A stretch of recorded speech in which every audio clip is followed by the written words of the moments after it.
देखो जी, कल जो लॉकडाउन का पहला दिन था, प्रशासन ने ना हार्ड तरीके गल नहीं करा है, बहुत लूज गल एक बार कह के लोग 6:30 बजे तक दुकाना हौली हौली बंद करते रहे। व्यापार का पट्ठा बढ़ाता जी, बस व्यापार का पट्ठा बैठ गया, बाजार खाली करते पूरे। बहुत गलत है, बहुत गलत। ठेके खुले होंगे है, वो गरीबी तो अगे ही आई भी है, कारोबार तो अगे नहीं होर ठप हो रहा है। इसका इलाज क्या दसो? ये बहुत वधिया डिसीजन है जी। इस टाइम बहुत लोग कोविड तो परेशान है, दवाई नहीं मिल रही, कहीं इंजैक्शन नहीं मिल रहा, किसी ਨੂੰ हॉस्पिटल का बैड नहीं मिल रहा, किसी ਨੂੰ वेंटीलेटर की प्रॉब्लम है, इसलिए सरकार का बहुत वधिया डिसीजन है। ਇੱਦਾਂ ਜੀ ਹੁਣ ਦੇਖੋ ਕਰੋਨਾ ਸ਼ਾਮ ਨੂੰ 5 ਵਜੇ ਸ਼ੁਰੂ ਹੁੰਦਾ, ਸਾਰਾ ਦਿਨ ਕਰੋਨਾ ਨਹੀਂ ਹੁੰਦਾ, ਸ਼ਾਮ ਨੂੰ 5 ਵਜੇ ਸ਼ੁਰੂ ਹੋ ਜਾਂਦਾ ਕਰੋਨਾ ਦੇ ਟਾਈਮ ਤੱਕ ਰਾਤ ਨੂੰ ਆਪਣਾ ਲੋਕਡਾਊਨ ਲਾ ਲਓ, ਕੋਈ ਕਰੋਨਾ ਨਹੀਂ। ਕਰੋਨਾ ਟਾਈਮ ਦਾ ਹੁਣ ਕਰੋਨਾ ਕੋਈ ਦੁਬਾਰਾ ਪੈਦਾ ਹੋ ਜਾਂਦਾ 5 ਵਜੇ ਤੋਂ ਬਾਅਦ, 5 ਵਜੇ ਬਾਅਦ ਤਾਂ ਕਰੋਨਾ ਪੈਦਾ ਨਹੀਂ ਹੁੰਦਾ। ਕਰੋਨਾ ਕੋਲ ਟਾਈਮ ਹੁੰਦਾ, ਕਰੋਨਾ ਹੋ ਗਿਆ ਜੀ 3 ਵਜੇ ਤੋਂ ਲੈ ਕੇ 5 ਵਜੇ ਤੱਕ ਕੋਈ ਗਾਹਕ ਨਹੀਂ ਹੁੰਦਾ। 5 ਵਜੇ ਗਾਹਕ ਨਿਕਲਣਾ, 5 ਵਜੇ ਅਸੀਂ ਬੰਦ ਕਰਤਾ ਹੈ। और साढ़े असी कित्थे जाऊँगे जी, जे असी नहीं लगाओगे फ्रूट तो भी रोटी कित्थे खाऊँगे जी। जे मतलब लगा रहे तो बंद करवा दो, 2 घंटे लगाने सौदा लगता जी। 2 घंटे हूँ जो पहले हूँ 3 बजे बंद करूँगे तो 5 बजे तक वधा होनी जी। सरकार ਵੱਲੋਂ लगाए 6 ਵਜੇ ਦੇ ਲੌਕਡਾਊਨ ਦੀ, ਤੇ ਆਪਾਂ ਦੇਖਦੇ ਹਾਂ ਕਿ ਇਸ ਨਾਲ ਕਿੰਨੇ ਜੋ ਦੁਕਾਨਦਾਰ ਨੇ ਉਹਨਾਂ ਦਾ ਕੀ ਕਹਿਣਾ ਹੈ। ਛੋਟੇ ਬੜੇ ਦੁਕਾਨਦਾਰਾਂ ਦਾ ਆਪਾਂ ਤੁਹਾਨੂੰ ਉਹਨਾਂ ਦੇ ਬਿਆਨ ਦਿਖਾਉਂਦੇ ਹਾਂ ਕਿ ਕੀ ਉਹਨਾਂ ਦੇ ਬੀਤਦੀ ਹੈ ਇਸ ਲੌਕਡਾਊਨ ਨਾਲ। ਸਾਡੇ ਨਾਲ ਇਸ ਟਾਈਮ ਖੜੇ ਨੇ ਵਪਾਰ ਮੰਡਲ ਦੇ ਪ੍ਰਧਾਨ ਅਸ਼ੋਕ ਕੁਮਾਰ ਸ਼ਰਮਾ ਜੀ, ਆਪਾਂ ਇਹਨਾਂ ਨਾਲ ਗੱਲ ਕਰਦੇ ਹਾਂ ਜੀ। ਸਤਿ ਸ਼੍ਰੀ ਅਕਾਲ ਜੀ ਸਰ, ਜਿਹੜਾ ਸਰਕਾਰ ਵੱਲੋਂ ਇਹ 6 ਵਜੇ ਦਾ ਲੋਕਡਾਊਨ ਕੀਤਾ ਹੈ ਦੁਕਾਨਦਾਰਾਂ ਵਾਸਤੇ, ਕਿ ਇਹਦੇ ਬਾਰੇ ਤੁਸੀਂ ਕੀ ਕਹਿਣਾ ਚਾਹੁੰਦੇ? देखो कोरोना को देखते हुए तो शायद सरकार अपने वालों ठीक कर रही है, लेकिन 6 वजे लॉकडाउन और 5 वजे दुकाना बंद करने दे नाल बहुत बड़ा संकट पैदा हो गया। ये जिथे संकट या परेशानी दुकानदारों ਲਈ है कि वो दुकान का समान नहीं बेच सकते, तो उत्थे गाहकों ਲਈ भी संकट पैदा हो गया, क्योंकि कईयां कोल शाम ਨੂੰ ही समा ਹੁੰਦਾ है शॉपिंग करने का, समान लैण का, तो इस नाल बहुत बड़ी मुश्किल पैदा हो गई है। साडा जिथे दुकानदारों के प्रति जिम्मेवारी बनती है कि वो अपना व्यापार ਨੂੰ ਚਲਾਉਣ, ਉੱਥੇ बाकी लोगों को कोरोना तो बचाने ਲਈ भी साड़ी जिम्मेवारी बनती हैगी है, ये ज़रूरी है। लेकिन व्यापार चलाना भी उन्ना ही जरूरी हैगा, क्योंकि व्यापारी वर्ग भी एक अनिखड़वा अंग है समाज का। साडा सरकार ਨੂੰ एक सुझाव हैगा है कि हफ्ते च सिर्फ एक दिन ऐतवार के दिन चाहे पूरा लॉकडाउन लगा दे कंप्लीट पूरा, और चाहे कर्फ्यू लगावे, लेकिन ਜਿਹੜੇ बाकी के 6 दिन हैगे हैं वो नॉर्मल रूप ਦੇ ਵਿੱਚ ਸਵੇਰ ਤੋਂ ਲੈ ਕੇ ਰਾਤ ਨੂੰ 8 ਵਜੇ ਤੱਕ ਕੰਮ ਕਰਨ ਦਾ ਨਵਾਂ ਆਦੇਸ਼ ਜਾਰੀ ਕਰੇ, ਤਾਂ ਕਿ ਕਰੋਨਾ ਦਾ ਵੀ ਕੰਟਰੋਲ ਹੋ ਜਾਵੇ ਔਰ ਵਪਾਰੀਆਂ ਦਾ, ਦੁਕਾਨਦਾਰਾਂ ਦਾ ਨੁਕਸਾਨ ਵੀ ਨਾ ਹੋਵੇ। ਇਹੀ ਇੱਕ ਹੱਲ ਹੈਗਾ। ਅਸੀਂ ਸਰਕਾਰ ਦੇ ਹਰ ਕਦਮ ਦੇ ਨਾਲ ਕਰੋਨਾ ਰੋਕਣ ਸਰਕਾਰ ਦੇ ਨਾਲ ਹੈ, ਲੇਕਿਨ ਅਗਰ ਵਪਾਰ ਹੀ ਨਾ ਰਿਹਾ ਜਾਂ ਵਪਾਰ ਦਾ ਬਹੁਤ ਬੜਾ ਨੁਕਸਾਨ ਹੋ ਗਿਆ ਤਾਂ ਅਸੀਂ ਸਰਕਾਰ ਦੀ ਹੈਲਪ ਕਰਨ ਵਾਸਤੇ ਵੀ ਹੈਲਪਲੈਸ ਹੈ, क्योंकि व्यापार करने दे नाल ही असी समर्थ और तकड़े हुन्ने हैं, तां ही असी सरकार नाल भी खड़ सकते हैं, लोगों नाल भी खड़ सकते हैं। इन्ना कहते हुए मैं एक बार फिर सरकार तो ये मांग करदा कि बाकी 6 दिन सामान्य नॉर्मल रूप दे विच सवेर तो लेकर रात 8 बजे तक काम करने की इजाजत देवे। सिर्फ एक दिन का लॉकडाउन जिहड़ा हैगा वो चाहे कंप्लीट लिखा देवे, सब कुछ बंद कर देवे, सानू कोई फर्क नहीं पैंदा हैगा, असी सरकार दे नाल है। धन्नवाद जी। सरकार अगे अनुरोध करदा हां भी सरकार जिहड़ा 6 वजे टाइम रखिया ਉਹਦੇ 2 ਘੰਟੇ ਵਧਾ ਕੇ जी 8 ਵਜੇ ਕਰਦੇ ਜਾਵੇ, ਤਾਂ ਜਿਹੜੇ ਗਰੀਬ ਲੋਕ ਹੈ, ਜਿਹੜੇ ਮਜ਼ਦੂਰ ਆਦਮੀ ਹੈ ਜਾਂ ਰੇਹੜੀ ਚਲਾਣੇ ਆ ਰਹੇ, ਰੇਹੜੀ ਦਾ ਕੰਮ ਕਰਦੇ, ਸਬਜ਼ੀਆਂ ਵੇਚਦੇ ਨੇ, 버ਗਰ ਲਗਾਉਂਦੇ, ਉਹਨਾਂ ਦਾ ਵੀ ਖਿਆਲ ਕਰਿਆ ਜਾਵੇ ਤਾਂ ਕਿ ਸਭ ਨੂੰ ਇਸ ਦਾ ਫਾਇਦਾ ਹੋ ਸਕੇ। ਸਰਕਾਰ ਅੱਗੇ ਮੇਰੀ ਬਾਰ-ਬਾਰ ਇਹੀ ਪ੍ਰਾਰਥਨਾ ਹੈ ਕਿ ਟਾਈਮ 8 ਵਜੇ ਕਰਿਆ ਜਾਵੇ, 6 ਨਾਲੋਂ 8 ਵਜੇ ਕਰਿਆ ਜਾਵੇ। ਤੇ ਚ ਇੱਕ ਦਿਨ ਪੂਰਾ दिन बिल्कुल बंद कर दी जाए तो टाइम 8 बजे करा जाए तो बहुत वधिया। जे सरकार मेरी गल सुन दे, मैं सरकार का बहुत बहुत धन्यवाद करांगा। The lockdown was started from 8 p.m. to 6 a.m. Now if you see, sir, that at 6 p.m. it is still not dark. So it is my sincere request from the society to increase this 6 p.m. time to 8 p.m. just to help the people out so that they can buy the things, because it is very hot, and when people used to come by 5 for marketing, and these shopkeepers by that time they close because of the force of the police. So it should be 8 p.m. sir. ਬਾਰੇ ਤੁਸੀਂ ਕੀ ਕਹਿਣਾ ਚਾਹੁੰਦੇ ਜੀ? ਇਹ ਬਿਲਕੁਲ ਹੀ ਗਲਤ time ਆ। ਕਰਿਆਨੇ ਵਾਲਿਆਂ ਦਾ ਜਿਹੜਾ ਅਸਲੀ ਟਾਈਮ ਆ ਉਹ 3 ਤੋਂ ਲੈ ਕੇ 9 ਵਜੇ ਤੱਕ ਹੁੰਦਾ ਏ। ਇਹ ਪੀਕ ਟਾਈਮ ਹੁੰਦਾ 6 ਵਜੇ ਦਾ, ਕਿਉਂਕਿ ਸਵੇਰ ਤੋਂ ਲੈ ਕੇ 4 ਵਜੇ ਤੱਕ ਕੰਮ ਹੀ ਨਹੀਂ ਹੁੰਦਾ। ਅਸਲੀ ਕੰਮ ਜਦ ਸ਼ੁਰੂ ਹੁੰਦਾ, ਜਦ ਬੰਦ ਦਾ ਹੋ ਆ ਗਿਆ ਤਾਂ ਕਰਿਆਨਾ ਵਪਾਰ ਸਾਰਾ ਤਬਾਹ ਹੋ ਜਾਏਗਾ ਇਹਦੇ ਨਾਲ। ਇਹ ਬਿਲਕੁਲ ਨਹੀਂ ਹੋਣਾ ਚਾਹੀਦਾ। ਜੇ ਟਾਈਮ ਕਰਨਾ ਹੀ ਚਾਹੁੰਦੇ ਆ ਤਾਂ 3 ਤੋਂ ਲੈ ਕੇ 9 ਵਜੇ ਤੱਕ ਕਰੋ ਟਾਈਮ। 3 ਵਜੇ ਖੁੱਲਣਗੇ ਦੁਕਾਨਾਂ, ਦੁਪਹਿਰ ਨੂੰ 9 ਵਜੇ ਬੰਦ ਹੋਣਗੀਆਂ। ਇਹਦੇ ਨਾਲ ਸਾਰਾ ਕੰਮ ਓਕੇ ਹੋ ਜਾਏਗਾ। ਜਿਹੜੀਆਂ ਦੁਕਾਨਾਂ ਆਪਾਂ ਨੇ 5 ਵਜੇ ਬੰਦ ਕਰਦੀਆਂ, ਇਹਦੇ ਨਾਲ ਤਾਂ ਸਾਡਾ ਚੌਪਟ ਹੋ ਜਾਏਗਾ ਬਿਲਕੁਲ ਕਾਰੋਬਾਰ। ਇਹ ਹੋਣਾ ਨਹੀਂ ਚਾਹੀਦਾ। ਜਿਹੜਾ ਲੋਕਡਾਊਨ ਲਾਇਆ ਸ਼ਨੀਵਾਰ ਐਤਵਾਰ ਦਾ, ਇਹ ਬਿਲਕੁਲ ਗਲਤ ਆ। ਜ਼ਿਆਦਾ ਤੋਂ ਜ਼ਿਆਦਾ ਲਾਉਣਾ ਚਾਹੁੰਦੇ ਆ, 1 ਦਿਨ ਲਗਾ ਲਓ ਐਤਵਾਰ ਨੂੰ। ਚਲੋ ਅਸੀਂ ਸਰਕਾਰ ਦੇ ਨਾਲ ਆ, ਬਿਮਾਰੀ ਦੇ ਨਾਲ ਆ, ਲੇਕਿਨ ਹਫ਼ਤੇ ਮੈਂ 2 ਦਿਨ ਤੇ ਸ਼ਾਮ ਨੂੰ 5 ਵਜੇ ਬੰਦ, ਇਹਦੇ ਨਾਲ ਤਾਂ 50% ਵਪਾਰ ਖਤਮ ਹੋ ਜਾਏਗਾ। 50% ਵਾਲੇ ਕੰਮ ਰਹਿ ਗਿਆ 25% ਨਾਲ ਖਰਚੇ ਵੀ ਨਹੀਂ ਨਿਕਲਣ ਸਾਡੇ। ਇਸ ਕਰਕੇ ਸਰਕਾਰ ਨੂੰ ਮੇਰੀ ਪ੍ਰਜ਼ੋਰ कि ये काम नहीं होना चाहिए। व्यापार की ओर से और सारे दुकानदारों की ओर से अपील करता हूँ कि हमारी सरकार को चाहिए कि जो भी ये सरकार ने कानून निकाला है कि 5 बजे दुकानें बंद करने का, उन्होंने कोरोना के कारण ठीक निकाला है, पर इससे छोटा दुकानदार मर जाएगा। पहले ही कारोबार बहुत कम है, कारीगरों की तनख्वाहें निकालनी बड़ी मुश्किल है, परेशान हो रहे हैं। जिससे अगर इसका टाइम सरकार प्रशासन बढ़ा दे तो बहुत मेहरबानी होगी। और ये जो बंद का भी है, इसको शनिवार छोड़ देना चाहिए और इतवार ही रखना चाहिए। बस मैं प्रशासन से और अपने खर्ड के सभी उच्च अधिकारियों से यही अपील कर सकता हूँ कि इसका टाइम जो 5 बजे का रखा हुआ है, इसको बढ़ा के वही जो पहले वाला था वही रख दें, जिससे दुकानदारों की रोजी रोटी चले और सरकार को भी अपना टैक्स पूरा मिले। देखो जी, कल जो लॉकडाउन का पहला दिन था, प्रशासन ने ना हार्ड तरीके गल नहीं करिया हैगा, बहुत लूज गल एक बार कह गए लोग 6:30 बजे तक दुकाना हौली हौली बंद करते रहे। वैसे जो 6 बजे तक टाइम कर दिया जाए तो कोई गलत नहीं है। 6 बजे दुकाना बंद होने का टाइम होवे, ये लोग चैन टुटेगी ਇਹਦੇ ਨਾਲ। जे आप नहीं एक दूसरे ਨੂੰ मिलूंगे ना, करोना की चैन टुटेगी। ये चंगा काम है, गौरमेंट का माड़ा काम नहीं होना चाहिए भी। ये लॉकडाउन जरूरी होना चाहिए। ये पहला 1-2-4 दिन होएगी प्रॉब्लम, उसके बाद नैचुरली लोग अपने आप उसी टाइम आने लग जाने जिस टाइम बाजार बंद होंदा। जे आप 6 बजे बंद करूँगे 6 बजे पहले ही ग्राहक आ जाऊगा। जे असी रात को 11 बजे करूँगे तो 11 बजे तक ग्राहक आई जाए। ग्राहक साढ़े हिसाब नहीं चलता, ग्राहक ने अपने हिसाब से चलना। जे 6 बजे बाजार बंद है तो ग्राहक ने 6 बजे आने लग जाना। जे 8 बजे बंद होगा ग्राहक 8 बजे तक आई जाऊगा। जे ग्राहक 11 बजे तक मार्केट खुलूगी तो ग्राहक 11 बजे तक आई जाऊगा। ਹਾਂਜੀ ਸਰ, ਕੀ ਨਾਮ ਹੈ ਜੀ ਆਪਣਾ? ਸੰਜੀਵ ਉੱਪਲ ਜੀ। ਹਾਂਜੀ, ਤੁਸੀਂ ਇਹ ਜਿਹੜਾ ਸਰਕਾਰ ਦਾ ਫੈਸਲਾ ਹੈ ਲਾਕਡਾਊਨ ਦਾ 6 ਵਜੇ ਦਾ ਦੁਕਾਨਾਂ ਬੰਦ ਕਰਨ ਦਾ, ਇਹਦੇ ਬਾਰੇ ਤੁਸੀਂ ਕੀ ਕਹਿਣਾ ਚਾਹੁੰਦੇ? 6 ਵਜੇ ਦਾ ਜੀ ਟਾਈਮ ਘੱਟ ਹੈ ਜੀ, ਦੁਕਾਨਦਾਰਾਂ ਦਾ ਟਾਈਮ ਪਾਸ ਨਹੀਂ ਹੁੰਦਾ। ਦੁਕਾਨਦਾਰ ਜਿਹੜੇ ਹੈਗੇ ਆ ਉਹ ਦੇਖਦੇ ਰਹਿੰਦੇ ਵੀ ਕਸਟਮਰ ਦਾ ਰਸ਼ ਪੈਣ ਲੱਗਾ ਜਾਂ ਦੁਕਾਨ ਬੰਦ ਕਰਦੇ ਆ। 8 ਵਜੇ ਟਾਈਮ ਹੋਣਾ ਚਾਹੀਦਾ। 8 ਵਜੇ ਟਾਈਮ ਜਿਹੜਾ ਹੈਗਾ ਬਿਲਕੁਲ ਸਹੀ ਹੈ। 6 ਵਜੇ ਦਾ ਟਾਈਮ ਥੋੜ੍ਹਾ ਜਿਹਾ ਗਲਤ ਹੈ ਵੀ ਕਸਟਮਰ ਉਸੇ ਟਾਈਮ ਪੈਂਦਾ ਹੈ। ਉਸ ਟਾਈਮ ਦੁਕਾਨਦਾਰ ਜਿਹੜੇ ਆ ਸੋਚਦੇ ਰਹਿੰਦੇ ਵੀ ਇਹਨੂੰ ਗਾਹਕ ਨੂੰ ਕਿੱਦਾਂ ਅਟੈਂਡ ਕਰੀਏ, ਸਮਾਨ ਅੰਦਰ ਲਾਈਏ ਕਿ ਗਾਹਕ ਨੂੰ ਸਮਾਨ ਦਈਏ। ਤੁਸੀਂ ਕੀ ਕਹਿਣਾ ਚਾਹੁੰਦੇ ਹੋ ਪ੍ਰਸ਼ਾਸਨ ਨੂੰ? ਪ੍ਰਸ਼ਾਸਨ ਨੂੰ ਆਹੀ ਕਹਿਣਾ ਚਾਹੁੰਦੇ ਵੀ 8 ਵਜੇ ਦਾ ਟਾਈਮ ਠੀਕ ਹੈ, ਵੀ 6 ਵਜੇ ਦਾ ਟਾਈਮ ਥੋੜ੍ਹਾ ਜਿਹਾ ਘੱਟ ਹੈ। 6 ਵਜੇ ਨਹੀਂ ਹੋਣਾ ਚਾਹੀਦਾ ਬੰਦ ਬਾਜ਼ਾਰ, 8 ਵਜੇ ਬੰਦ ਹੋਣਾ ਚਾਹੀਦਾ। ये बहुत वधिया डिसीजन है जी। इस टाइम बहुत लोग कोविड तो परेशान है, दवाई नहीं मिल रही, कहीं इंजैक्शन नहीं मिल रहा, किसी ਨੂੰ हॉस्पिटल ਦਾ ਬੈੱਡ ਨਹੀਂ ਮਿਲ ਰਿਹਾ, ਕਿਸੇ ਨੂੰ ਵੈਂਟੀਲੇਟਰ ਦੀ ਪ੍ਰੋਬਲਮ ਹੈ। ਇਸ ਲਈ ਸਰਕਾਰ ਦਾ ਬਹੁਤ ਵਧੀਆ ਡਿਸੀਜਨ ਹੈ। ਇਹ ਕੋਵਿਡ ਚੇਨ ਕਿਸੇ ਤਰੀਕੇ ਨਾਲ ਵੀ ਬ੍ਰੇਕ ਹੋਣੀ ਚਾਹੀਦੀ ਹੈ ਤੇ ਤਾਂ ਕਿ ਸਭ ਲੋਕ ਠੀਕ ਰਹਿਣ। ਇਹ ਜਿਹੜੀ ਮਹਾਮਾਰੀ ਹੈ ਇਸ ਤੋਂ ਲੋਕਾਂ ਦਾ ਬਚਾਅ ਹੋ ਸਕੇ। ਦੇਖੋ ਜੀ, ਬਿਜ਼ਨਸ ਖਤਮ ਹੋ ਜਾਏ ਹੋ ਛੱਡ ਦੇਗਾ, ਪਰ ਬੰਦਾ ਹੀ ਨਹੀਂ ਰਹੇਗਾ, ਫਿਰ ਉਹਦਾ ਕਰਨਗੇ ਕੀ ਬਿਜ਼ਨਸ। ਇਸ ਟਾਈਮ ਬੰਦੇ ਦੀ ਜਾਨ ਬਚਾਉਣਾ ਜ਼ਿਆਦਾ ਜ਼ਰੂਰੀ ਹੈ। ਬਿਜ਼ਨਸ ਤਾਂ ਫਿਰ ਰਿਕਵਰ ਕਰ ਦੇਗਾ ਅਗਲੇ ਮਹੀਨੇ। ਤੁਸੀਂ ਕੁਝ ਪ੍ਰਸ਼ਾਸਨ ਨੂੰ ਕਹਿਣਾ ਚਾਹੁੰਦੇ?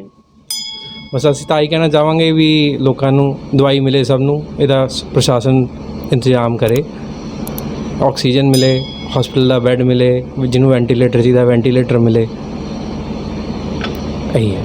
Thank you sir. Thank you. ਇਹਦੇ ਬਾਰੇ ਜੀ ਦੁਕਾਨਦਾਰਾਂ ਨੂੰ ਮੁਸ਼ਕਲ ਤਾਂ ਬਹੁਤ ਹੈ, ਪਰ ਬਿਮਾਰੀ ਜ਼ਿਆਦਾ ਵਧਣੇ ਕਰਕੇ ਸਰਕਾਰ ਨੇ ਜੋ ਫੈਸਲਾ ਕੀਤਾ ਹੈ, ਅਸੀਂ ਕਹਿੰਦੇ ਵੀ ਇਹ ਜਿਹੜਾ 5 ਵਜੇ ਦਾ ਟਾਈਮ ਹੈ, ਇਹਨੂੰ ਟਾਈਮ ਉਹੀ 8 ਵਜੇ ਦਾ ਰੱਖਿਆ ਜਾਵੇ। ਔਰ ਇਹਦੇ ਕਰਕੇ ਜਿਹੜੀ ਦੁਕਾਨਾਂ ਐਤਵਾਰ ਬੰਦ ਹੈ ਉਹਨੂੰ ਚਾਹੇ ਸ਼ਨੀਵਾਰ ਦਾ ਵੀ ਲੋਕਡਾਊਨ ਲਗਾ ਦਿਆ ਜਾਵੇ। ਪਰ ਸਾਨੂੰ ਜਿਹੜਾ 5 ਵਜੇ ਦਾ ਬੰਦ ਹੈ ਇਹਦੇ ਵਿੱਚ ਬਹੁਤ ਦਿੱਕਤ ਹੈ। ਉਹੀ ਟਾਈਮ ਗਾਹਕ ਦਾ ਹੁੰਦਾ ਹੈ, ਉसी ਟਾਈਮ ਲੋਕਡਾਊਨ ਲੱਗ ਜਾਂਦਾ ਹੈ। ਸਾਨੂੰ ਬਹੁਤ ਨੱਠ ਭੱਜ ਕਰਨੀ ਪੈਂਦੀ ਹੈ ਆਪਣੀ ਦੁਕਾਨਾਂ ਬੰਦ ਕਰਨੇ ਵਾਸਤੇ। ਫਟਾਫਟ ਸਮਾਨ ਚੱਕੋ, ਫਟਾਫਟ ਸਮਾਨ ਚੱਕ ਕੇ ਅੰਦਰ ਰੱਖੋ। ਬਾਕੀ ਜੋ ਸਰਕਾਰ ਕਰਦੀ ਹੈ ਨਾਲ ਤਾਂ ਸਰਕਾਰ ਦੇ ਨਾਲ ਅਸੀਂ ਸਹਿਮਤ ਹੈ। ਹਾਂਜੀ, ਲੋਕਡਾਊਨ ਦਾ ਟਾਈਮ ਵਧਾਇਆ ਜਾਵੇ। ਜੇ ਲੋਕਡਾਊਨ ਲਗਾਉਣਾ ਵੀ 1 ਦਿਨ ਦਾ ਹੋਰ ਫੁੱਲ ਲਗਾ ਦਿਓ। ਨਾ ਕੋਈ ਠੀਕ ਉਚਿਤ ਨਹੀਂ ਬਣਦਾ, ਕੋਈ ਇਹਦਾ ਕੋਈ ਕੁਝ ਨਹੀਂ ਬਣਦਾ ਇਹਦਾ। ਲੋਕਡਾਊਨ 'ਚ ਲਾਉਣਾ ਵੀ ਆ ਘੱਟੋ ਘੱਟ ਚਲੋ 8 ਵਜੇ ਤੱਕ ਦਾ ਟਾਈਮ ਦਿਓ ਲੋਕਾਂ ਨੂੰ ਘੱਟੋ ਘੱਟ। 5 ਵਜੇ ਛੁੱਟੀ ਹੋਈ ਦਫ਼ਤਰਾਂ 'ਚੋਂ, 5:30 ਘਰ ਪਹੁੰਚੂ ਅਗਲਾ, ਫਿਰ ਨਹਾ ਧੋ ਕੇ ਚਾਣੀ ਪੀਣੀ ਚਾਹ ਪਾਣੀ ਪੀਊਗਾ ਤਾਂ ਜਾ ਕੇ ਦੁਕਾਨ ਪਹੁੰਚਣਾ ਉਹਨੇ ਬਾਜ਼ਾਰ 'ਚ। ਇਹਨੂੰ ਦੁਕਾਨਾਂ ਬੰਦ ਹੈ। ਦੁਕਾਨਦਾਰ ਵੀ ਕਿਆ ਕਰੂ, ਕਿੱਥੇ ਖਰਚੇ ਕੱਢੂ, ਕਿਆ ਕਰੂਗਾ ਦੁਕਾਨਦਾਰ ਵੀ। देखो बिजनेस ही नहीं रहेगा जे तो कितों रेवेन्यू कितों आएगा। बिजनेस ही जो खत्म कर देंगे तो हम बाजार से देखो कोई कस्टमर हैगा ही जी, दुकानदार वेले बैठे हैं सो रहे हैं। पहले ही नहीं उभरे आप अपने घाटियां तो, हुण फिर लॉकडाउन ही है भाजी। ये ਅਸੀਂ ਰੈਵਨਿਊ ਦੇਣਾ ਹੈ। ਜਿਹੜੇ ਵੀ ਵਪਾਰੀ ਨੇ ਕਮਾਣਾ ਹੈ ਉਹਨੇ ਟੈਕਸ ਪੇ ਕਰਨਾ ਹੈ, ਟੈਕਸ ਨਾਲੇ ਕੰਮ ਚੱਲਣਾ ਹੈ। ਕੋਈ ਛੋੜਾ ਦੇ ਰਿਹਾ ਟੈਕਸ, ਕੋਈ ਜ਼ਿਆਦਾ ਦੇ ਰਿਹਾ ਆਪਣੇ ਕੰਮ ਦੇ ਅਨੁਸਾਰ, ਠੀਕ ਹੈ ਨਾ ਜੀ। ਜਾਣਾ ਤਾਂ ਦੇਖੋ ਵਪਾਰੀ ਤੋਂ ਹੀ ਹੈ। ਵਪਾਰੀ ਦਾ ਇਹ ਸੋਚ ਹੀ ਨਹੀਂ ਰਹੇ ਜੀ ਕੁਛ। ਤੁਹਾਡੇ ਸਾਹਮਣੇ ਹੀ ਹੈ, ਦੇਖੋ ਤੁਸੀਂ ਦੇਖੋ ਮਾਰਕੀਟ 'ਚ ਆਏ ਹੋ, ਕੋਈ ਹੈ ਮੂਵਮੈਂਟ? ਕੋਈ ਮੂਵਮੈਂਟ ਨਹੀਂ ਹੈਗੀ ਜੀ। ਤੁਸੀਂ ਕੀ ਚਾਹੁੰਦੇ, ਕੀ ਹੱਲ ਹੋਣਾ ਚਾਹੀਦਾ? ਦੇਖੋ ਚਲੋ ਲੋਕਡਾਊਨ ਲਗਾਉਣਾ, ਸੰਡੇ ਬੰਦ ਕਰ ਦਿਓ, ਸੈਚਰਡੇ ਦਾ ਐਟਲੀਸਟ ਦੇ ਦਿਓ, 8 ਵਜੇ ਤੱਕ ਟਾਈਮਿੰਗ ਕਰ ਦਿਓ। 2 ਪੈਸੇ ਅਸੀਂ ਵੀ ਵਟ ਲਈਏ, ਸਾਡੇ ਵੀ ਬੱਚੇ हैं, ਅਸੀਂ ਪਰਿਵਾਰ ਵਾਲੇ हैं, ਸਾਡਾ ਸਟਾਫ ਵੀ ਹੈ ਅੰਦਰ। ਖਰਚੇ ਤਾਂ ਦੇਖੋ ਸਭ ਦੇ ਕਾਂਸਟੈਂਟ ਹੈ ਨਾ ਜੀ, ਖਰਚੇ ਤਾਂ ਘਟੇ ਨਹੀਂ, ਡੇ ਬਾਈ ਡੇ ਵੱਧ ਰਹੇ ਹੈ, ਠੀਕ ਹੈ ਨਾ ਜੀ। ਸੋਰਸ ਆਫ ਇਨਕਮ ਘਟ ਗਿਆ। ਲਾਸਟ ਈਅਰ ਵੀ ਦੇਖੋ ਅਸੀਂ ਆਪਣੇ ਘਾਟਿਆਂ ਤੋਂ ਉਭਰੇ ਨਹੀਂ ਹਜੇ। ਥੋੜ੍ਹੀ ਜਿਹੀ ਉਮੀਦ ਜਾਗੀ ਸੀ ਕਿ ਅਸੀਂ ਪੈਰਲਲ ਹੋ ਜਾਵਾਂਗੇ, ਚਲੋ ਮੁਨਾਫਾ ਨਾ ਸਹੀ ਪਰ ਐਟਲੀਸਟ ਲਾਸ ਤਾਂ ਨਾ ਹੋਵੇ। ਹੁਣ ਪੋਜੀਸ਼ਨ ਫਿਰ ਉੱਥੇ ਹੀ ਖੜੀ ਹੈ ਜੀ। ਹੁਣ ਸਾਨੂੰ ਇਹ ਸੋਚ ਪੈ ਗਈ ਹੈ ਕਿ ਅਸੀਂ ਜਿਹੜੇ ਆਉਣ ਵਾਲੇ ਟਾਈਮ ਹੈ ਸਟਾਫ ਨੂੰ ਕਿਵੇਂ ਸੈਲਰੀ ਦਈਏ, ਆਪਣਾ ਖਰਚਾ ਕਿਵੇਂ ਪੂਰਾ ਕਰੀਏ। ਬੱਚਿਆਂ ਦੀ ਐਡਮਿਸ਼ਨ ਹੋ ਗਈ, ਦੇਖੋ ਬੱਚੇ ਪ੍ਰਮੋਟ ਕਰਤੇ, ਐਡਮਿਸ਼ਨ ਹੋ ਗਈ ਨਾ ਜੀ। ਸਕੂਲ ਵਾਲਿਆਂ ਕੋਲ ਤੁਸੀਂ ਜਾਓ ਕਿ ਸਾਡੇ ਬੱਚੇ ਨੂੰ ਨੈਕਸਟ ਕਲਾਸ 'ਚ ਪ੍ਰਮੋਟ ਕਰ ਦਿਓ, ਐਡਮਿਸ਼ਨ ਫੀਸ ਚਾਹੀਦੀ ਹੈ ਜੀ ਉਹਨਾਂ ਨੂੰ। ਤੁਸੀਂ ਬਹਾਨਾ ਲਗਾ ਦਿਓ ਜੀ ਮੇਰੇ ਕੋਲ ਹੈ ਨਹੀਂ, ਅਗਲੇ ਮਹੀਨੇ ਚਾਹੀਦੀ ਹੈ, ਉਸ ਤੋਂ ਅਗਲੇ ਮਹੀਨੇ ਬੰਦ ਤਾਂ ਨਹੀਂ, ਉਹ ਛੱਡਣਗੇ ਨਹੀਂ ਜੀ, ਛੱਡਣਗੇ ਨਹੀਂ। ਬਿਜਲੀ ਦਾ ਬਿੱਲ ਹੁਣ ਨਾ ਦੋ, ਅਗਲੇ ਮਹੀਨੇ ਦੋ। ਜਿਹੜੇ ਸਾਡੀ ਮੰਨ ਲਓ ਕੋਈ ਵੀ ਸਾਡੀ ਇੰਸਟਾਲਮੈਂਟ ਹੈਗੀ ਹੈ, ਹਰ ਇੱਕ ਬੰਦਾ ਇੰਸਟਾਲਮੈਂਟ ਦੇ ਥੱਲੇ ਦੱਬਿਆ ਹੋਇਆ ਭਾਜੀ। ਕਿਸੇ ਨੇ ਕਾਰ ਫਾਈਨੈਂਸ ਕਰਾਈ ਹੈ, ਕਿਸੇ ਨੇ ਕਾਰ ਫਾਈਨੈਂਸ ਕਰਾਇਆ, ਕੋਈ ਨਾ ਕੋਈ ਫਾਈਨੈਂਸ ਦੇ ਥੱਲੇ ਸਭ ਹੀ ਖੜੇ ਨੇ। ਉਹ ਨਹੀਂ ਭਾਜੀ ਦੇ ਪਾ ਰਹੇ, ਕਿੱਥੋਂ ਦੇਵਾਂਗੇ? ਕਸਟਮਰ ਆਏਗਾ 10 ਰੁਪਏ ਵਟਾਂਗੇ, 1 ਰੁਪਏ ਬਚੂਗਾ, ਉਹਦੇ 'ਚ ਆਪਣੇ ਖਰਚੇ ਚਲਾਵਾਂਗੇ। ਕਸਟਮਰ ਹੀ ਨਹੀਂ ਆਏਗਾ ਭਾਜੀ। ਹੁਣ ਸਮਾਨ ਸਾਡੇ ਕੋਲ ਪਿਆ, ਵਿਕ ਨਹੀਂ ਰਿਹਾ, ਉਹ ਡੈਡ ਹੋ ਰਿਹਾ ਜੀ। ਫੈਸ਼ਨ ਦਾ ਕੰਮ ਹੈ ਸਾਡਾ। ਹੁਣ ਅੱਜ ਚੀਜ਼ 10 ਰੁਪਏ ਦੀ ਹੈ ਜੀ, ਡੈਡ ਹੋ ਗਿਆ, ਉਹ 5 ਰੁਪਏ 'ਚ ਲਏਗਾ ਨਹੀਂ ਜੀ ਕੋਈ। ਤੁਸੀਂ ਸਮਝ ਰਹੇ ਹੋ ਨਾ, ਸਮਝ ਪਾ ਰਹੇ ਨਾ ਭਾਜੀ ਗੱਲ। ਬਸ ਹੋਰ ਤਾਂ ਹੁਣ ਤੁਹਾਨੂੰ ਸਭ ਨੂੰ ਪਤਾ ਹੀ ਹੈ ਭਾਜੀ ਕੀ ਪੋਜੀਸ਼ਨ ਹੈਗੀ ਹੈ, ਆਪਾਂ ਨੂੰ ਨਹੀਂ ਪਤਾ। ਕਸਟਮਰ ਨੂੰ ਅਸੀਂ 5:30 ਵਜੇ ਇਹ ਨਹੀਂ ਕਹਿ ਸਕਦੇ ਭਾਜੀ ਬਾਹਰ ਜਾਓ, 4:30 ਹੀ ਐਂਟਰੀ ਬੰਦ ਹੈ ਜੀ ਕਸਟਮਰ ਦੀ। ਕੀ ਕਰਾਂਗੇ ਦੱਸੋ?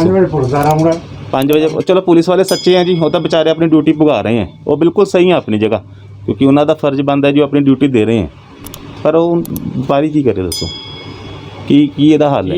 ਕੀ ਕਹਿਣਾ ਚਾਹੁੰਦੇ ਤੁਸੀਂ? ਸਾਡੀ ਇੱਛਾ ਇਹ ਹੈ ਜੀ ਕਿ ਸੈਚਰਡੇ ਐਟਲੀਸਟ ਦੇ ਦਿਓ ਤੁਸੀਂ, ਟਾਈਮਿੰਗ 8 ਵਜੇ ਦਾ ਕਰ ਦਿਓ, ਥੋੜ੍ਹਾ ਜਿਹਾ ਸਾਨੂੰ ਵੀ ਮੌਕਾ ਮਿਲੇ ਕਿ ਅਸੀਂ ਆਪਣੇ ਖਰਚੇ ਪਾਣੀ ਜੋ ਵੀ ਥੋੜ੍ਹਾ ਜਿਹਾ ਕੱਢ ਸਕੀਏ। ਇਹ ਤਾਂ ਬਹੁਤ ਮਾੜੀ ਗੱਲ ਹੈ ਜੀ। ਇਹਦੇ 'ਚ ਤਾਂ ਦੁਕਾਨਦਾਰ ਬਿਲਕੁਲ ਹੀ ਪਿੱਛੇ ਹੋ ਗਿਆ। ਸ਼ਾਮ ਨੂੰ ਦੁਕਾਨਦਾਰੀ ਦਾ ਟਾਈਮ ਹੁੰਦਾ, ਉਦੋਂ ਹੀ ਗਰਮੀ ਦਾ ਮੌਸਮ ਦੇਖ ਕੇ ਦੁਕਾਨ ਦੇ ਟਾਈਮ ਹੁੰਦਾ, ਉਦੋਂ ਇਹਨਾਂ ਨੇ ਲਾਕਡਾਊਨ ਲਗਾ ਦਿੱਤਾ ਜੀ। ਪਹਿਲੀ ਬਹੁਤ ਬੁਰੀ ਹਾਲਤ ਚੱਲ ਰਹੀ ਹੈ ਜੀ ਕਾਰੋਬਾਰ ਦੀ ਤਾਂ ਜੀ, ਅਤੇ ਖਰਚੇ ਪਰਚੇ ਨਿਕਲੇ ਮੁਸ਼ਕਿਲ ਹੋਏ ਪਏ ਜੀ। ਹੁਣ ਵਿੱਚ ਇਸ ਟਾਈਮ ਦੁਪਹਿਰ ਦਾ ਟਾਈਮ ਹੈ ਜੀ, ਦੁਕਾਨਦਾਰੀ ਖੁਦ ਖਾਲੀ ਪਈ ਹੈ। ਇਹਨਾਂ ਨੂੰ ਕੋਈ ਐਸਾ ਸਲਿਊਸ਼ਨ ਕੱਢਣਾ ਚਾਹੀਦਾ ਹੈ ਵੀ ਦੁਕਾਨਦਾਰ ਦੀ ਪੋਜੀਸ਼ਨ ਠੀਕ ਰਹਿ ਜਾਵੇ ਜੀ। ਕੀ ਸੁਝਾਅ ਦੇਣਾ ਚਾਹੁੰਦੇ ਤੁਸੀਂ? ਇਹ ਕੋਈ ਟਾਈਮਿੰਗ ਫਿੱਟ ਕਰਨ ਜੀ ਕੋਈ, ਜਿਹਦੇ ਨਾਲ ਆਪਣਾ ਦੁਕਾਨਦਾਰ ਆਪਣਾ ਕੰਮ ਸਹੀ ਕਰ ਸਕੇ। ਸਰਕਾਰ ਨੂੰ ਅਪੀਲ ਕਰਦੇ ਹਾਂ ਅਸੀਂ ਵੀ ਇਹ ਕੰਮ ਠੀਕ ਹੋਵੇ ਜੀ। ਇਹ ਸਵੇਰੇ ਹੁੰਦਾ ਗਾ ਗਿਆ, ਸ਼ਾਮ ਨੂੰ ਬਾਜ਼ਾਰਾਂ ਪ੍ਰੋਗਰਾਮ ਖਾਲੀ ਪਿਆ ਜੀ। ਇਹਨਾਂ ਨੂੰ ਐਸਾ ਕੋਈ ਪ੍ਰੋਗਰਾਮ ਬਣਾਉਣਾ ਚਾਹੀਦਾ ਜਿਹਦੇ ਨਾਲ ਦੁਕਾਨਦਾਰ ਦੀ ਹਾਲਤ ਜਿਹੜੀ ਠੀਕ ਹੋਵੇ ਜੀ। ਸਰ ਦੇਖੋ ਜਿੰਨੀ ਗਰਮੀ ਚੱਲ ਰਹੀ ਹੈ, ਗਰਮੀ 'ਚ ਕੋਈ ਕਸਟਮਰ ਨਿਕਲ ਕੇ ਰਾਜੀ ਨਹੀਂ ਹੈ। ਹੁਣ ਅਸੀਂ 4-5 ਵਜੇ ਵਿਹਲੇ ਬੈਠੇ ਹੁੰਦੇ ਆ, ਸ਼ਾਮ ਨੂੰ ਜਿਹੜਾ ਮਾੜਾ ਮੋਟਾ ਗਾਹਕੀ ਦਾ ਟਾਈਮ ਹੈ ਉਸ ਨਾਲ ਸਾਨੂੰ ਦੁਕਾਨਾਂ ਬੰਦ ਕਰਨੀ ਪੈ ਜਾਂਦੀ ਹੈ, ਅਤੇ ਇਸ ਕਰਕੇ ਸਾਨੂੰ ਕਾਫੀ ਦਿੱਕਤ ਦਾ ਸਾਹਮਣਾ ਦੇਖਣਾ ਪੈ ਰਿਹਾ ਜੀ। ਇਹ ਕੀ ਕਹਿਣਾ ਚਾਹੁੰਦੇ ਪ੍ਰਸ਼ਾਸਨ ਨੂੰ? ਪ੍ਰਸ਼ਾਸਨ ਨੂੰ ਇਹ ਕਿ ਤੁਸੀਂ ਥੋੜ੍ਹਾ ਟਾਈਮ ਵਧਾਇਆ ਜਾਵੇ। ਪਰ 8 ਵਜੇ ਟਾਈਮ ਬਹੁਤ ਵਧੀਆ ਸੀਗਾ, 8 ਤੋਂ 7 ਕਰ ਲਓ, ਅਸੀਂ ਉਹਨਾਂ ਵੀ ਤੁਹਾਡੇ ਨਾਲ ਕੋਆਪਰੇਟ ਕਰਨ ਨੂੰ ਤਿਆਰ ਹੈ। ਪਰ 5 ਵਜੇ ਬਹੁਤ ਜਲਦੀ ਟਾਈਮ ਹੈ, ਕਿਉਂਕਿ ਗਰਮੀ ਬਹੁਤ ਜ਼ਿਆਦਾ ਹੈ, ਕਸਟਮਰ ਦੁਪਹਿਰ ਨਿਕਲ ਕੇ ਰਾਜੀ ਨਹੀਂ ਹੈ, ਅਤੇ ਉਹਦਾ ਸਾਰਾ ਬਹੁਤ ਸਾਡੇ ਦੁਕਾਨਦਾਰ ਦਾ ਹੀ ਪੈ ਰਿਹਾ। ਕੰਮ ਪਹਿਲਾਂ ਹੀ ਨਹੀਂ ਹੈ, ਅਤੇ ਜਿਹੜਾ ਮਾੜਾ ਮੋਟਾ ਕਸਟਮਰ ਆਉਂਦਾ ਇਹਨੂੰ ਪੁਲਿਸ ਆਉਂਦੀ ਕਹਿੰਦੇ ਬੰਦ ਕਰੋ ਬੰਦ ਕਰੋ ਬੰਦ ਕਰੋ, ਅਤੇ ਮਤਲਬ ਦੁਕਾਨਦਾਰ ਦੀ ਕੋਈ ਸੁਣਵਾਈ ਨਹੀਂ ਹੈ ਜੀ। ਸਾਨੂੰ ਤਾਂ ਬਸ ਧੱਕੇ 'ਚ ਰਹਿਣਾ ਪੈਂਦਾ ਕਿ ਚਲੋ ਠੀਕ ਹੈ ਘਰ ਤੱਕ ਜੋ ਹੁੰਦਾ ਉਹਨਾਂ ਤੁਹਾਨੂੰ ਮੰਨ ਲਾਂਗੇ ਜੀ। ਇਹ ਥੋੜ੍ਹਾ ਟਾਈਮ ਗਲਤ ਹੈ ਜੀ। ਟਾਈਮ ਤਾਂ ਕਰੈਕਟ ਟਾਈਮ ਹੈ 8 ਵਜੇ ਜੀ, ਕਿਉਂਕਿ ਦਿਨ ਮਾ ਗਰਮੀ ਹੁੰਦੀ, ਦਿਨ ਮਾ ਕਸਟਮਰ ਆਉਂਦੇ ਨਹੀਂ, ਛੁੱਟੀ ਹੁੰਦੀ, ਦੁਪਹਿਰਾ ਹੁੰਦਾ ਜੀ, ਸਮਝ ਗਏ ਜੀ। ਬਾਕੀ 8 ਵਜੇ ਟਾਈਮ ਕਰ ਦਿਓ, ਕੋਈ ਚੱਕਰ ਨਹੀਂ ਹੈ। ਤੇ ਤੁਸੀਂ ਕੀ ਕਹਿਣਾ ਚਾਹੁੰਦੇ ਹੋ ਗਵਰਨਮੈਂਟ ਨੂੰ, ਸਰਕਾਰ ਨੂੰ, ਪ੍ਰਸ਼ਾਸਨ ਨੂੰ? ਬਸ ਹੁਣ ਵੀ ਕਰੋਨਾ ਘੁੰਮੇ ਰਿਹਾ ਜੀ, ਹੁਣ ਵੀ ਕਰੋਨਾ ਘੁੰਮੇ ਰਿਹਾ, ਸਾਰਾ ਕਰੋਨਾ ਜਿਹੜਾ ਘੁੰਮ ਰਿਹਾ, ਜਾਂ ਜਮੇ ਬੰਦ ਕਰ ਦਿਓ, ਸਾਰੇ ਘਰੇ ਬਿਠਾ ਦਿਓ, ਠੀਕ ਹੈ ਨਾ ਜੀ, ਸਾਰੇ ਹੀ ਘਰੇ ਬਿਠਾ ਦਿਓ ਜਿੰਨੇ ਬੰਦੇ ਆ, ਕੋਈ ਖਾਵੇ ਨਾ ਕੋਈ ਪੀਵੇ ਨਾ, ਕਰੋਨਾ ਆਪੇ ਭੱਜੂਗਾ। ਸਰ ਕਹਿਣ ਨੂੰ ਹੁਣ ਰਹੀ ਕਿਹਾ ਹੈ 9 ਵਜੇ ਸਰ ਦੁਕਾਨਾਂ ਖੁੱਲ੍ਹਦੀਆਂ ਏ, ਆਪਣਾ 9 ਤੋਂ ਹੱਦ 12 ਵਜੇ ਦਾ ਕੰਮ ਹੁੰਦਾ ਏ, ਉਸ ਤੋਂ ਬਾਅਦ ਲੰਚ ਟਾਈਮ ਸ਼ੁਰੂ ਹੋ ਜਾਂਦੇ ਆ। ਇੰਨੀ ਧੁੱਪ 'ਚ ਕਿਹੜਾ ਹੀ ਬਾਹਰ ਆਊਗਾ। ਮੇਨ ਟਾਈਮ ਸਰ ਹੁੰਦਾ ਸੀਗਾ 5 ਵਜੇ ਤੋਂ ਲੈ ਕੇ 8 ਵਜੇ ਤੱਕ, ਉਹਦੇ ਵਿੱਚ ਸਰ ਖੁਦ ਦੇਖ ਲਓ। ਤੁਸੀਂ ਕੀ ਕਹਿਣਾ ਚਾਹੁੰਦੇ ਆ ਕਿ ਕਿੰਨੇ ਵਜੇ ਤੱਕ ਟਾਈਮ ਹੋਣਾ ਚਾਹੀਦਾ? ਸਰ ਹੱਦ 8 ਵਜੇ ਤੱਕ ਜਿਹੜਾ ਇਹਨਾਂ ਨੇ ਕਰਿਆ ਸੀਗਾ ਉਹ ਵੀ ਜਾਇਜ਼ ਸੀਗਾ ਇੱਕ ਤਰ੍ਹਾਂ ਦਾ, ਵੀ ਆਪਾਂ ਫਾਇਦੇ ਸੀਗੇ ਵੀ 8 ਵਜੇ ਤੱਕ ਨੋਰਮਲ ਹੈ, ਬੰਦਾ ਕਰ ਲੈਂਦਾ। ਪਰ ਸਰ ਆਹ ਟਾਈਮ ਖੁਦ ਸੋਚੋ, ਜਿਹੜੇ ਲੋਕ ਡਿਊਟੀ ਕਰਦੇ, ਆਪਣਾ ਬਿਜ਼ਨਸ ਹੋਰ ਕਰਦੇ ਆ, ਕੰਮ ਕਰਦੇ ਆ, ਆਫਿਸ ਜਾਂਦੇ ਆ, ਉਹਨਾਂ ਦਾ ਟਾਈਮ ਹੁੰਦਾ ਸੀਗਾ ਸਰ 8 ਵਜੇ ਆਉਣ ਦਾ। 8 ਵਜੇ ਤੋਂ ਬਾਅਦ ਆ ਕੇ ਸਬਜ਼ੀ ਦੁਕਾਨ, ਨੂੰ ਪਤਾ ਹੀ ਮਾਰਕੀਟ ਹੈ, ਉਹਨਾਂ ਕੋਲ ਜਾਂਦੇ ਸੀਗੇ। ਸਾਡੇ ਕੋਲ ਅਗਰ ਉਹਨੂੰ ਕੰਮ ਹੈ ਥੋੜ੍ਹਾ ਬਹੁਤਾ ਲੈਣਾ ਹੈ, ਉਹ ਆਉਂਦੇ ਸੀਗੇ, ਪਰ ਸਰ ਟਾਈਮ ਬਚੇ ਹੀ ਗਿਆ ਫਿਰ ਆਉਣ ਦਾ। ਸੈਚਰਡੇ ਸੰਡੇ ਮੰਨ ਲੈਂਦੇ ਇੱਕ ਤਰ੍ਹਾਂ ਸੀ ਵੀ ਆਪਣਾ ਹੋ ਜਾਂਦਾ ਸੀਗਾ ਵੀ ਉਸ ਦਿਨ ਬੰਦਾ ਫ੍ਰੀ, ਉਸ ਦਿਨ ਘਰ ਦੇ ਕੰਮ ਆ, ਪਲੰਬਰ ਬੈਠੇ ਵਿਚਾਰੇ ਆਉਂਦੇ ਆ ਦੂਰ ਤੋਂ, ਆਹ ਤਾਂ ਸਰ ਕੰਮ ਹੀ ਮਾਰਦਾ। ਹੁਣ ਫਿਰ ਸੈਚਰਡੇ ਸੰਡੇ ਵੀ ਬੰਦ ਹੈ, ਕਿਆ ਕਰੂੰਗਾ ਬੰਦਾ। ਆਹ ਤਾਂ ਸਰ ਟਾਈਮ ਤੋਂ ਆਪਣਾ ਕਰੋਨਾ ਤੋਂ ਪਹਿਲਾਂ ਇੰਨਾ ਬੁਰਾ ਹਾਲ ਤਾ, ਪਰ ਹੁਣ ਤੁਸੀਂ ਆਪ ਦੱਸੋ ਕਿੱਧਰ ਜਾਵੇ ਬੰਦਾ। ਇਹ ਤੁਸੀਂ ਕੀ ਕਹਿਣਾ ਚਾਹੁੰਦੇ ਪ੍ਰਸ਼ਾਸਨ ਨੂੰ? ਸਰ ਆਹੀ ਅਪੀਲ ਹੈ, 8 ਵਜੇ ਤੱਕ ਟਾਈਮ ਵੀ ਹੈ, ਉਹ ਵੀ ਠੀਕ ਹੋ ਜਾਊਗਾ। ਚਲੋ ਕੇਸਿਸ ਵੱਧ ਰਹੇ ਹੈ, ਆਪਾਂ ਕਹਿ ਦੋ ਵੀ ਮਾਸਕ ਕਰ ਲਓ ਪਰਮਾਨੈਂਟ ਕਰੇ ਹੋਏ ਇੱਕ ਤਰ੍ਹਾਂ ਦੇ, ਆਪਣੇ ਸੈਨੀਟਾਈਜ਼ਰ ਕਰ ਦਿਓ, ਹੋਰ ਰੂਟ ਕਰ ਲਓ, ਵੀ ਤੁਹਾਨੂੰ ਪੱਕਾ ਕਰਨਾ ਹੀ ਪੈਣਾ ਹੈ। ਇੱਕ ਟਾਈਮ 'ਤੇ ਇੰਨੇ ਬੰਦੇ ਹੋਣੇ ਚਾਹੀਦੇ ਆ, ਉਹ ਤਾਂ ਚਲ ਜਾਇਜ਼ ਹੈਗਾ ਏ, ਪਰ ਲੋਕਡਾਊਨ ਸਰ 8 ਵਜੇ ਤੱਕ ਤਾਂ ਹੋਣਾ ਹੀ ਚਾਹੀਦਾ। ਤੇ ਧੱਕਾ ਹੀ ਕਰ ਰਹੇ ਜੀ ਸਾਡੇ ਨਾਲ, ਕਿ ਜਾਂ ਤਾਂ ਫਿਰ ਬੰਦ ਕਰ ਦਿਓ, ਮੰਡੀ ਉਹ ਬੰਦ ਕਰ ਦਿਓ, ਜਿਹੜੇ ਮੇਨ ਬੰਦੇ ਆ ਲੋਕਾਂ ਨੂੰ ਤੁਸੀਂ ਪਾਸ ਦਿੰਦੇ ਕਿ ਵੀ ਹੋਮ ਡਿਲੀਵਰੀ, ਅਸੀਂ ਕਿੱਥੋਂ ਕਰੂੰਗੇ ਜੀ ਹੋਮ ਡਿਲੀਵਰੀ? ਦੱਸੋ ਜਿਹੜੀ ਚੀਜ਼ ਹੈ ਜੀ, ਮਤਲਬ ਕਿ ਫਰੂਟ ਸਬਜ਼ੀ ਜਿਹੜਾ ਕੱਚਾ ਕੋਡ ਹੈਗਾ, ਇਹ ਸਵੇਰੇ ਖਰੀਦ ਕੇ ਲੈ ਕੇ ਆਉਂਦੇ ਹਾਂ, ਨਗਦ ਲੈ ਕੇ ਆਉਂਦੇ ਹਾਂ, ਜੇ ਸ਼ਾਮ ਨੂੰ ਵੱਟ ਵੀ ਨਾ ਪਾਏ ਫਿਰ ਅਸੀਂ ਬੱਚੇ ਕਿੱਦਾਂ ਪਾਲੂਗੇ ਜੀ? ਵੀ ਕੋਈ ਟਾਈਮ ਹੁੰਦਾ, ਕੋਈ ਸਬਜ਼ੀ ਦਾ ਕੋਈ ਕਮਿਸ਼ਨ ਦੇ ਦਿੱਤਾ ਟਾਈਮ ਵੀ ਸਬਜ਼ੀ ਪਿਆ ਜਾਂ ਫਰੂਟ ਪਾ, ਕਿੰਨਾ ਕੁ ਧੱਕਾ ਪੈਂਦਾ, ਜ਼ਰੂਰਤਮੰਦ ਹੁੰਦਾ ਜਿਹੜਾ ਉਹਨੂੰ ਲੋੜ ਪੈਂਦੀ ਹੈ। ਵੀ ਲੋਕਡਾਊਨ ਲਾਣਾ ਪੱਕਾ ਲਾਓ, ਜਾਂ ਤਾਂ ਫਿਰ ਪਤਾ ਲੱਗੇ ਵੀ ਮੰਡੀ ਵੀ ਬੰਦ ਆ ਗਈ, ਅਸੀਂ ਵੀ ਬਹਿ ਜਾਊਂਗੇ ਘਰ। ਕੀ ਤੁਸੀਂ ਪ੍ਰਸ਼ਾਸਨ ਨੂੰ ਕੀ ਕਹਿਣਾ ਚਾਹੁੰਦੇ? ਅਸੀਂ ਪ੍ਰਸ਼ਾਸਨ ਨੂੰ ਤਾਂ ਆਹੀ ਕਹਿਣਾ ਚਾਹੁੰਦੇ ਹਾਂ, ਜਾਂ ਤਾਂ ਕੋਈ ਟਾਈਮ ਟੇਬਲ ਬਣਾਓ ਜੀ। ਪਹਿਲਾਂ 7 ਵਜੇ ਦਾ ਕਰਿਆ ਤਾਂ ਹੁਣ ਤੁਸੀਂ 5 ਵਜੇ ਦਾ ਕਰਤਾ ਹੈ, ਹਾਲੇ ਕਿ 6 ਵਜੇ ਦਾ ਟਾਈਮ ਹੈਗਾ, ਫਿਰ ਤੁਸੀਂ ਫਿਰ 5 ਵਜੇ 4:30 ਵਜੇ ਬੰਦ ਕਰਵਾਉਣ ਆ ਜਾਂਦੇ। ਹੁਣ ਤੁਸੀਂ ਪੂਰਾ ਦਿਨ ਚੜ੍ਹਾ ਹੈ ਜੀ, ਦੇਖੋ ਤੁਸੀਂ ਹਾਲੇ ਸੂਰਜ ਮੱਥੇ ਲੱਗ ਰਿਹਾ, ਕਿਆ ਕਰੂੰਗੇ ਜੀ ਅਸੀਂ ਇਹਦੇ ਇਲਾਵਾ? ਕਿ ਹਾਂ ਵੀ 9 ਤੋਂ ਰਾਤੀ ਤੱਕ ਕਰਫਿਊ ਲੱਗਿਆ ਹੁੰਦਾ, ਕਿਆ ਦੁਨੀਆ ਘੁੰਮਦੀ ਨਹੀਂ ਜੀ, ਕਾਰਾਂ ਚਲਦੀਆਂ ਨਹੀਂ ਹੈ। ਜੇ ਹੁਣ ਸਾਡੀ ਵਾਰੀ ਆ ਜਾਂਦੀ ਕਾਰੋਬਾਰ ਜੀ, ਇਸ ਟਾਈਮ ਦੱਸੋ ਕਿਹੜਾ ਗਾਹਕ ਆਉਂਦਾ ਜੀ, ਦੁਪਹਿਰ ਨੂੰ ਕਿਹੜਾ ਨਿਕਲਦਾ ਜੀ? ਸ਼ਾਮ ਨੂੰ ਗਾਹਕ ਦਾ ਟਾਈਮ ਹੁੰਦਾ, ਉਹੀ ਟਾਈਮ ਤੁਸੀਂ ਬੰਦ ਕਰਵਾ ਦਿੰਦੇ ਜੀ। 5 बजे का लॉकडाउन किया है, उससे उसके बारे में आपका क्या कहना है? इससे हमारा काम नहीं चल रहा है, क्योंकि 5 बजे सुबह इतना धूप निकलता है, कोई ग्राहक तो आता नहीं है। 5 बजे के बाद ही कोई ग्राहक आता है, इसलिए जब ग्राहक आने का टाइम होता है तो हम दुकान बंद कर देते हैं और हमारा काम चल नहीं रहा है। तो आप क्या कुछ सरकार से क्या बोलना चाहते हो आप? यही कहना चाहेंगे कि ये टाइम 8 बजे या 9 बजे तक कर दें कि कुछ हमारा काम चल सके, यही कहना चाहेंगे। ये तो बिल्कुल गलत होया, दुकानदार बंदा बिल्कुल बर्बाद हो जाएगा, क्योंकि 2020 भी जो लॉकडाउन होया, जो भी जमा पूंजी थी सब खत्म हो गई। हुण जो दोबारा लग जाएगा तो कित्थे खाएगा? बर्बाद हो गया है, क्योंकि हर किसी ने अपना फाइनेंस ही कराया हुआ है जी। किसी ने लोन लेके मकान बनाए, किसी ने गड्डियाँ ली हैं लोन पे, वो कित्थों देगा? सरकार तो कोई मदद नहीं कर रही किसी की भी, इसलिए तो बिल्कुल दुकानदार बंदा बिल्कुल बर्बाद हो जाएगा। हाँ जी सर, की नाम है जी अपना? ਰਾਜਕੁਮਾਰ ਹੈ ਜੀ। ਇਹ ਜਿਹੜਾ ਸਰਕਾਰ ਵੱਲੋਂ 5 ਵਜੇ ਲਾਕਡਾਊਨ ਕੀਤਾ ਗਿਆ ਹੈ ਦੁਕਾਨਾਂ ਬੰਦ ਕਰਨੇ ਦਾ, ਇਹਦੇ ਬਾਰੇ ਕੀ ਕਹਿਣਾ ਚਾਹੁੰਦੇ? ਇਹ ਠੀਕ ਨਹੀਂ ਹੈ ਜੀ, ਜ਼ਿਆਦਾ ਸਵੇਰੇ ਬੰਦ ਕਰ ਦੇਣ, ਦੁਪਹਿਰ ਤੱਕ, ਦੁਪਹਿਰ ਰਾਤ ਦਾ ਸ਼ਾਮ ਦਾ ਟਾਈਮ ਕੰਮ ਹੁੰਦਾ ਹੈ, ਉਸੇ ਟਾਈਮ ਦੁਕਾਨਾਂ ਬੰਦ ਹੋ ਜਾਂਦੀਆਂ ਜੀ। ਉਹਦਾ ਫਾਇਦਾ ਕਿ ਸਾਨੂੰ ਨੁਕਸਾਨ ਨਹੀਂ ਸਾਡਾ। ਤਾਂ ਤੁਹਾਡਾ ਕਾਹਦਾ ਕੰਮ ਹੈ ਜੀ? ਸਾਡਾ ਫਰਨੀਚਰ ਦਾ ਕੰਮ ਹੈ ਜੀ। ਲੋਕਾਂ ਦੀਆਂ ਕਰਿਆਨੇ ਦੁਕਾਨਾਂ ਖੁੱਲ੍ਹੀਆਂ ਹੁੰਦੀਆਂ, ਸਾਡੇ ਲਾਕਡਾਊਨ ਸਾਡੀ ਦੁਕਾਨਾਂ ਬੰਦ ਹੁੰਦੀਆਂ, ਸਾਰੇ ਪਾਸੇ ਅਸੀਂ ਨੁਕਸਾਨ ਸਾਡਾ ਹੋ ਰਿਹਾ ਜੀ। ਕਿਰਾਇਆ ਦਿੰਦੇ, ਸਾਡੇ ਕਿਰਾਇਆ ਤਾਂ 2 ਮਹੀਨੇ ਬਾਅਦ ਚੜ੍ਹੇ ਵਿੱਚ ਤੇ ਕਿਆ ਕਰੀਏ ਅਸੀਂ, ਲੋਕ ਤਾਂ ਪਰੇਸ਼ਾਨ ਹੋਏ ਐਵੇਂ ਸਾਰੇ ਜੀ। ਕੰਮ ਕਰ ਸਾਰਾ ਦੇ ਡਾਊਨ ਹੋ ਗਏ ਜੀ। ਸਵੇਰੇ ਬੰਦ ਕਰ ਦਿਓ, 10 ਵਜੇ ਤੋਂ ਬਾਅਦ 2 ਵਜੇ ਤੱਕ ਬੰਦ ਕਰ ਦਿਓ, ਕੋਈ ਫਰਕ ਨਹੀਂ ਪੈਂਦਾ। ਸ਼ਾਮ ਦੇ ਟਾਈਮ ਦਾ ਗਾਹਕ ਹੁੰਦਾ, ਸ਼ਨੀ ਐਤਵਾਰ ਗਾਹਕ ਹੁੰਦਾ, ਉਹੀ ਟਾਈਮ ਬੰਦ ਹੋ ਗਏ ਜੀ। ਕਿੱਥੇ ਜਾਈਏ ਅਸੀਂ ਲੋਕ? ਇਹ ਬਿਲਕੁਲ ਟਾਈਮਿੰਗ ਬਹੁਤ ਗਲਤ ਹੈ ਜੀ ਇਹਦੀ। ਘੱਟੋ ਘੱਟ ਟਾਈਮਿੰਗ 8 ਜਾਂ 9 ਵਜੇ ਦੀ ਹੋਣੀ ਚਾਹੀਦੀ, ਕਿਉਂਕਿ ਹੁਣ ਸਾਡਾ ਜਿੱਦਾਂ ਡੈਰੀ ਦਾ ਕੰਮ ਆ ਸਰ, 5-6 ਵਜੇ ਤਾਂ ਮੱਝਾਂ ਚੋਂਦੇ ਆ, ਘੰਟਾ ਦੁੱਧ ਨੂੰ ਵੀ ਆਉਣ ਨੂੰ ਲੱਗ ਜਾਂਦਾ, ਫਿਰ ਠੰਡਾ ਹੋਣ ਨੂੰ ਵੀ ਟਾਈਮ ਲੱਗ ਜਾਂਦਾ, ਅਤੇ ਕਸਟਮਰ ਵੀ ਜਦੋਂ 6 ਵਜੇ ਘਰ ਆਉਂਦਾ ਉਸ ਤੋਂ ਬਾਅਦ ਲੈਣ ਆਉਂਦਾ, ਇਸ ਕਰਕੇ ਬਹੁਤ ਪਰੇਸ਼ਾਨੀ ਆ। ਅਤੇ ਸਾਨੂੰ ਕਿਹਾ ਗਿਆ ਵੀ 6 ਵਜੇ ਬੰਦ ਕਰ ਦਿਓ। 6 ਵਜੇ ਦਾ ਕੋਈ ਮਤਲਬ ਕਿ ਤੁੱਕ ਨਹੀਂ ਬਣਦੀ ਹੈਗੀ, ਤਾਂ ਕਿ ਸਾਨੂੰ ਥੋੜ੍ਹਾ ਟਾਈਮ ਵਧਾਇਆ ਜਾਵੇ ਸਾਡਾ। ਅਸੀਂ ਰਿਕੁਐਸਟ ਵੀ ਕਰਦੇ ਹਾਂ ਕਿ ਇਹ ਸਾਰਿਆਂ ਵਾਸਤੇ ਹੈ ਜੀ। ਦੇਖੋ, ਮੇਰੀ ਇਸ ਸੰਬੰਧੀ ਜਿੰਨੀ ਵੀ ਹੈਗੀ ਹੈ ਦੁਕਾਨਦਾਰ, ਉਹਨਾਂ ਨਾਲ ਮੈਂ ਮੀਟਿੰਗ ਅੱਜ ਹੋਈ ਸੀ ਮਾਰਨਿੰਗ। ਸੋ ਇਹ ਪੰਜਾਬ ਗੌਰਮੈਂਟ ਦੀ ਇੰਸਟਰਕਸ਼ਨ ਹੈਗੀਆਂ। ਆਪਾਂ ਨੂੰ ਇਸ ਚੀਜ਼ ਦਾ ਪਤਾ ਵੀ ਜਿਹੜਾ ਕੋਵਿਡ ਦੇ ਵਿੱਚ ਜਿਹੜਾ ਹੈਗਾ ਕਾਫੀ ਜ਼ਿਆਦਾ ਮਹਾਂਮਾਰੀ ਜਿਹੜੀ ਹੈਗੀ ਹੈ ਚੱਲ ਰਹੀ ਹੈ, ਜੋ ਬਹੁਤ ਜ਼ਿਆਦਾ ਸਪਰੈਡ ਹੋ ਰਿਹਾ, ਤੇ ਸੋ ਸਾਰਿਆਂ ਨੂੰ ਬਚਾਓ ਦੀ ਜ਼ਰੂਰਤ ਹੈ। ਸੋ ਮੈਂ ਇਸ ਸੰਬੰਧੀ ਜਿੰਨੀ ਮਾਰਕੀਟ ਹੈਗੀ ਹੈ, ਮੇਨ ਇਹਨਾਂ ਦੀ ਐਸੋਸੀਏਸ਼ਨ ਸਾਰੇ ਜਿੰਨੇ ਹੈਗੇ ਆ ਉਹਨਾਂ ਦੇ ਬੁਲਾ ਕੇ ਮੈਂ ਉਹਨਾਂ ਨਾਲ ਮੀਟਿੰਗ ਕਰੀ ਹੈ। ਸੋ ਉਹਨਾਂ ਨੂੰ ਪੰਜਾਬ ਗੌਰਮੈਂਟ ਦੀਆਂ ਜਿੰਨੀਆਂ ਇੰਸਟਰਕਸ਼ਨ ਹੈਗੀਆਂ ਉਸ ਸੰਬੰਧੀ ਜਾਣੂ ਕਰਵਾਇਆ ਵੀ ਇਹ ਜਿਹੜਾ ਹੈਗਾ ਟਾਈਮਿੰਗ ਜਿਹੜੀ ਹੈਗੀ ਹੈ ਗੌਰਮੈਂਟ ਵੱਲੋਂ ਜਾਂ ਸਾਡੀ ਐਡਮਿਨਿਸਟ੍ਰੇਸ਼ਨ ਵੱਲੋਂ ਸ਼ਾਮ ਨੂੰ 5 ਵਜੇ ਤੋਂ ਲੈ ਕੇ ਮਾਰਨਿੰਗ 5 ਵਜੇ ਤੱਕ ਰੱਖੀ ਗਈ ਹੈ, ਜੋ ਮਤਲਬ ਕਰਫਿਊ ਜਾਂ ਜਿਹੜਾ ਹੈਗਾ ਆਪਣਾ ਲੋਕਡਾਊਨ ਦਾ। ਸੋ ਲੋਕਾਂ ਨੇ ਹੁੰਗਾਰਾ ਦਿੱਤਾ ਹੈ। ਬਾਕੀ ਦੇਖਦੇ ਹਾਂ ਅੱਗੇ ਕਿਹਦਾ ਮਾਹੌਲ ਕਿੱਦਾਂ ਦਾ ਬਣਦਾ ਹੈ। ਦੇਖੋ, ਮੇਰੇ ਵੱਲੋਂ ਅਪੀਲ ਹੈ ਵੀ ਦੁਕਾਨਦਾਰ ਜਿਹੜਾ ਹੈਗਾ ਇਸ ਮਹਾਂਮਾਰੀ ਦੇ ਵਿੱਚ ਸਾਡਾ ਸਾਥ ਦੇਣ। ਸੋ ਜੋ ਗੌਰਮੈਂਟ ਦੀਆਂ ਇੰਸਟਰਕਸ਼ਨ ਹੈਗੀਆਂ ਉਹਨਾਂ ਨੂੰ ਆਪਾਂ ਇੰਪਲੀਮੈਂਟ ਕਰੀਏ, ਤਾਂ ਜੋ ਜਿਹੜਾ ਹੈਗਾ ਵੀ ਇਹ ਮਹਾਂਮਾਰੀ ਤੋਂ ਬਚਿਆ ਜਾ ਸਕੇ। ਇਹ ਮਹਾਂਮਾਰੀ ਜਿਹੜੀ ਹੈਗੀ ਹੈ ਬਹੁਤ ਜ਼ਿਆਦਾ ਜਿਹੜੀ ਹੈਗੀ ਹੈ ਫੈਲ ਚੁੱਕੀ ਹੈ। ਸੋ ਦੁਕਾਨਦਾਰਾਂ ਨੂੰ ਇਸ ਚੀਜ਼ ਨੂੰ ਸਮਝਣਾ ਚਾਹੀਦਾ। ਸੋ ਸਮਝ ਕੇ ਇਸ ਚੀਜ਼ ਨੂੰ ਜਿਹੜਾ ਹੈਗਾ ਇੰਪਲੀਮੈਂਟ ਆਪਾਂ ਕਰਵਾਈਏ, ਤਾਂ ਜੋ ਇਸ ਮਹਾਂਮਾਰੀ ਤੋਂ ਬਚਿਆ ਜਾ ਸਕੇ। ਮੈਂ ਇਹ ਵੀ ਲੋਕਾਂ ਨੂੰ ਅਪੀਲ ਕਰੂੰਗਾ ਜਿਹੜਾ ਹੈਗਾ ਮਾਸਕ ਵਗੈਰਾ ਜਿਹੜਾ ਹੈਗਾ ਕੰਟੀਨਿਊ ਲਗਾਤਾਰ ਪਹਿਨ ਕੇ ਰੱਖਣ। ਇਸ ਤੋਂ ਇਲਾਵਾ ਸੈਨੀਟਾਈਜ਼ਰ ਜਿਹੜਾ ਹੈਗਾ ਉਹ ਯੂਜ਼ ਕਰਨ, ਅਤੇ ਜਿਹੜਾ ਹੈਗਾ ਸੋਸ਼ਲ ਡਿਸਟੈਂਸ ਜਦੋਂ ਵੀ ਇਹਨਾਂ ਦੀ ਜਿਹੜੀ ਦੁਕਾਨਦਾਰੀ ਚੱਲ ਰਹੀ ਹੈ ਉਹ ਦੌਰਾਨ ਜਿਹੜਾ ਹੈਗਾ ਸੋਸ਼ਲ ਡਿਸਟੈਂਸ ਬਣਾ ਕੇ ਰੱਖਣ। ਸੋ ਇਹ ਲੋਕਾਂ ਨੂੰ ਇਹਨਾਂ ਨਿਯਮਾਂ ਦੀ ਪਾਲਣਾ ਕਰਨੀ ਚਾਹੀਏ, ਤਾਂ ਜੋ ਜਿਹੜੀ ਹੈਗੀ ਮਹਾਂਮਾਰੀ ਤੋਂ ਬਚਿਆ ਜਾ ਸਕੇ।